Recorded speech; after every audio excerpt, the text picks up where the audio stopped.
اب انت یا سعد، سعد تم یہاں کیسے؟ میں نے تو تمہیں بھیجا تھا سامان لینے کے لیے، تم یہاں کیسے آ گئے؟ تم یہاں کیسے آ گئے؟ فرمایا آقا لینے تو بیوی کا سامان گیا تھا، پر جو میرے کانوں میں آواز آئی یا خیل اللہ ارکبی الی سبیل الجنت فرحلی، اس آواز نے میرے جذبات کو بیوی کے لیے ٹھنڈا کر دیا اور اللہ کے راستے کے لیے میرے خون کو گرما دیا ہے۔ میں سارا ساز و سامان اور سارے اسلحے لے کر میدان کارزار میں آ گیا ہوں۔ پھر سعد اسود لڑے، جی جان سے لڑے، یہاں تک کہ تھوڑی دیر کے بعد کسی نے آواز لگائی اصیب سعدن، اصیب سعدن، سعد شہید ہو گئے، سعد شہید ہو گئے۔ اٹھا کر کے لایا گیا آقا کے پاس، آقا نے ان کے سر کو اپنی گود میں رکھا، ران پہ رکھا، ان کے چہرے پر خون اور مٹی ملا ہوا ہے، اللہ کے نبی نے رکھا، اور آپ علیہ السلام رو رہے ہیں، اور آپ کے آنسو کے قطرے ان کے چہرے کے خون اور مٹی کو دھو رہے ہیں۔ اللہ کے نبی رو رہے ہیں، رو رہے ہیں، پھر آپ ہنسے، اور پھر اللہ کے نبی نے یوں اپنا چہرہ پھیر لیا۔ صحابہ نے پوچھا اللہ کے نبی یہ کیا ہوا؟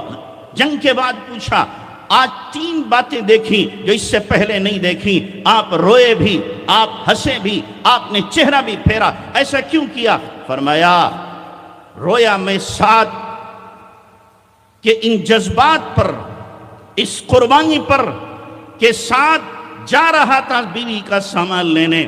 جوانوں، جب شادی ہوتی ہے اور تاریخیں قریب ہوتی ہیں، کیا امنگیں ہوتی ہیں، کیا جذبات ہوتے ہیں، کیا تڑپ ہوتی ہے، ایک ایک دن گنا جاتا ہے، اور پہلی رات جب آنے کو ہوتی ہے کیا کیا انتظام کیے جاتے ہیں۔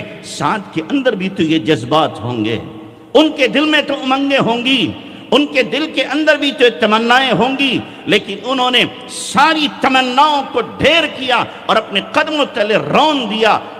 تو آپ نے فرمایا سعد کی اس قربانی پر میرے آنسو نکلے، اور ہنسا اس لیے کہ میں نے سعد کے جنت میں مقام کو دیکھا بڑا اونچا ہے، میں اس لیے ہنسا، اور میں نے چہرہ اس لیے پھیرا کہ سعد کی جیسی روح نکلی تو جنت کی حوریں دوڑتی ہوئی سعد کی طرف آ رہی تھیں، جو اس کی بیویاں تھیں تو ان کی پنڈلیوں سے کپڑا اٹھ رہا تھا۔ میں نے چہرہ پھیر لیا، یہ سعد کی بیویاں ہیں، ان کو میں نہیں دیکھ سکتا۔ پھر آپ نے فرمایا جاؤ جاؤ جاؤ جاؤ، وہیب بن عمرو کی بیٹی کو پیغام پہنچا دو، وہیب کو جا کر بتا دو اللہ نے سعد کا نکاح تیری بیٹی سے زیادہ حسین حوروں کے ساتھ کر دیا۔ ایک منگنی یہ تھی، ایک منگنی یہ تھی۔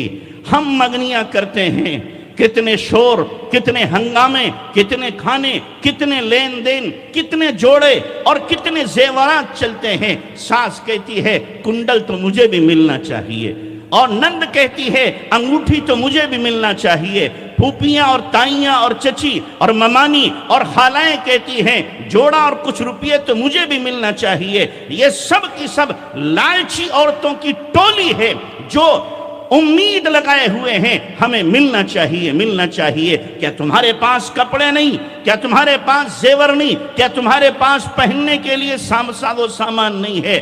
پھر کیوں ان رسموں کو تم آباد کر رہی ہو؟ خدا کے قہر سے، خدا کی پکڑ سے، خدا کے عذاب سے ڈرو۔ اگر آپ کی ان رسومات کی وجہ سے بچیوں کا نکاح نہیں ہوتا ہے، مہنگائی بڑھتی ہے اور بچیاں غلط قدم اٹھاتی ہیں، تو یاد رکھنا کسی مالدار کا کوئی کھاتا گناہ سے خالی نہیں رہے گا، وہ بھی مجرم ٹھہریں گے اگر بچیاں غلط قدم اٹھاتی ہیں۔ وہ مالدار مجرم ہوں گے جن کی وجہ سے شادیاں مہنگی ہوئی ہیں۔ میں بات اس لیے کہہ رہا ہوں